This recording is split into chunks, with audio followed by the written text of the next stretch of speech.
皆さんこんにちは。今日も張り切って動画を撮っていきましょう。大輔です。今日はね、なかなか先の見えない観光客の渡航解禁に関して、もしこうなったらですね、もうどの段階で受け入れて、良いかどうかっていうのを相手の立場に立って、考えるってことを皆さんと一緒にね、やってみたいと思います。で、皆さんもね、よく言いますよね。自分の意見だけ通してちゃダメで、相手の立場に立って考えましょうねって、小学生の時から先生とか親とかから教わりましたよね。はい。で、相手って誰よって話なんですけど、誰だと思いますか？それは国なんですね。ということで、国といってもね、どうやったらその立場に立てるのっていう話に、疑問に思われる方多いと思うんですけど、今回はですね、どうしても感染者を国内に入れたくないと考える国、すなわち感染していないことが分かれば、渡航解禁していいよとした場合に、それがね、どのタイミングになるのかっていうのを推測していきたいと思います。こちらなんですけど、大きくね、考え方って2つに分かれると思うんですよね。感染者が少しぐらい出ても、もう目つぶるよという風に開き直っちゃうっていう考え方と、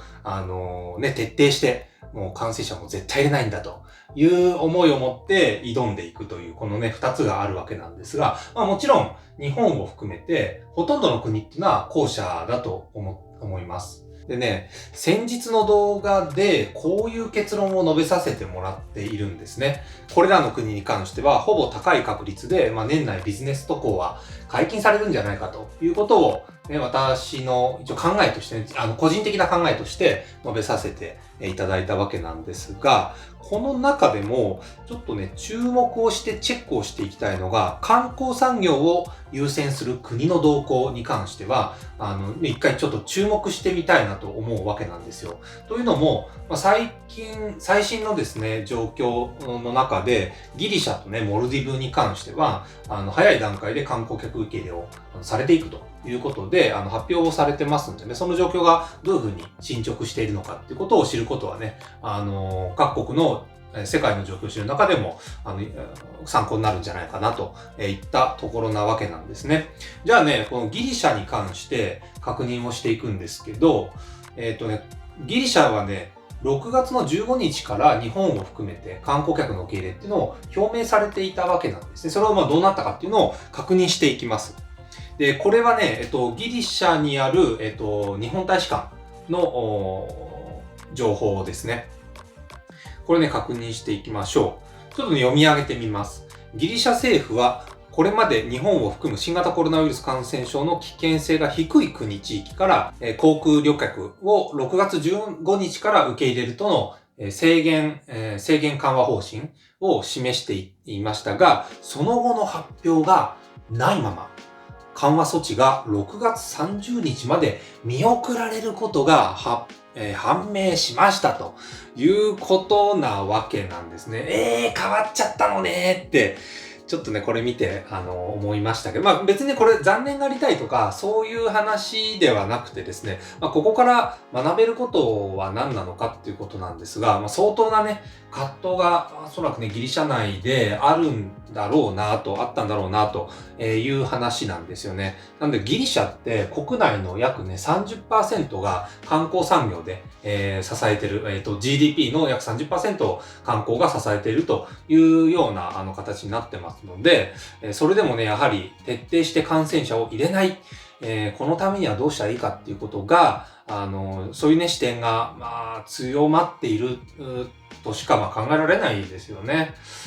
ということなんです。で、一方のモルディブはね、どうなってるかというと、7月から観光客を受け入れ開始するっていうようなね、表明があってから、今現在もなお、詳細な検査スキームであったり、それにかかる費用、あとビザ免除、すなわちパスポートでの入国が可能になるのかであったり、一定のね、滞在日数を求められるかどうかといった細かいスキームに関してはまだ正式な発表はありませんので、こちらは引き続き注意深く見守っていく必要があるんじゃないかというふうに見させてもらっています。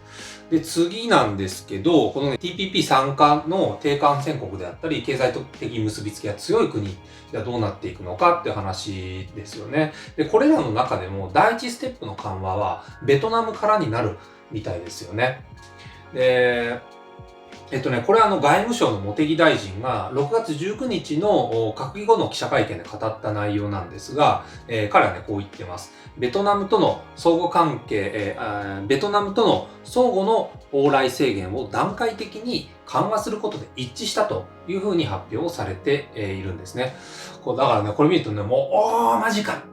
ベトナム行き来できるようになるのね、ということなんですけど、そういうふうにね、思いたいところなんですけど、まずはですね、我々ちょっと落ち着きまして、このね、条件を確認しなくちゃいけないわけなんですよね。皆さん焦りは禁物ですんでね。自由に行き来できるとちょっと思ったら時期尚早ということで、世界の状況としてはそんなに開けた段階には達していないんじゃないかと思いますので、チェックをしていきましょうということなんですが、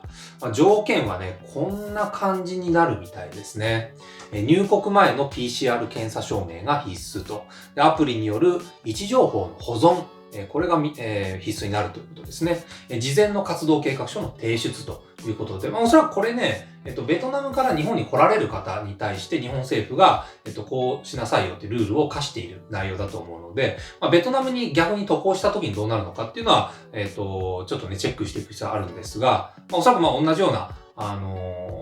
ことが求められるんじゃないかなとは思います。で、今ね、申し上げた内容なんですけど、こちらの情報はですね、6月18日に、総理大臣官邸で行われたコロナ感染対策本部ですね。こちらの中で安倍総理から語られた内容ということなので、一応ね、この方針でいくっていうのはもう確実な内容なんじゃないかというふうに見させてもらってます。分かってますけど、ちょっとね、厳しい内容ですよね。で、安倍総理は、以下のようにも続けているわけなんですよ。これらの防御措置を講じることを条件に、例外的に人の往来を可能とする仕組みを施行するため、協議、調整を進めることといたしました。その上で、我が国内外の感染状況等を総合的に勘案し、例外的な人の往来の対象となる国、地域を順次拡大し、合意に至った国地域から同様の措置を講じてまいりますということを述べられているんですが、ちょっとね、気になったところが、例外的っていう言葉を安倍総理がね、結構使っているんですよね。これね、気になるわけなんですよ。だから、ビジネス渡航から解禁されていくと言っても、まだね、普通に受け入れていきましょうっていう段階には、ちょっと温度感としてはね、そういう段階にはなさそうですよね。で、その証拠になんですけど、1日あたり入国できる人の数、こちらね、だいぶ限りがありそうなんですよ。で、今回の第一段階のベトナムの相互のね、入国受け入れの緩和に関して、日本側の受け入れの1日の最大人数、っていうのが、こういうふうに報じられてるんですけど、おそらくね、検査体制の関係だと思うんですけど、250名、1日あたりの上限、上限というか、その程度の人数を、受け入れる想定をされているというふうにね、報道されてますので、ここは注意が必要なところなんじゃないかといったところですね。ということでまとめに入るんですけど、こんな話を今日はね、させていただきました。感染者を入れないことが徹底されるというね、そういう世界的にやっぱね、共通認識はこんな感じになると思います。それを行うための検査体制、これが物理的にね、ボトルネックになってくるだろうなというふうに見させていただいてます。ということなんですけど、無検査でね、もう検査を全くなしに、今まで通りね、自由に渡航ができるっていうのは、とりあえず当面のね、政府の段階的計画の中には入ってなさそうですよね。完全にね、社会が克服してワクチンがね、できて、コロナがね、の脅威がもう去ってからは、検査等はなくなるんでしょうけど、それまでの間っていうのは、ある程度検査体制を裁ける状態にいかにして持っていくかっていうことが、第一優先課題というふうになるんじゃないかと思います。こういうね、見方っていうのは、もう日本だけじゃないだろうなと、各国が多分こういう体制を、順次整備していって、そこから渡航が可能になっていくというふうな段階が踏まれるんだろうというふうにね、一応理解をさせてもらってます。ということで、本日の動画は以上となります。ご視聴いただきありがとうございました。さよなら。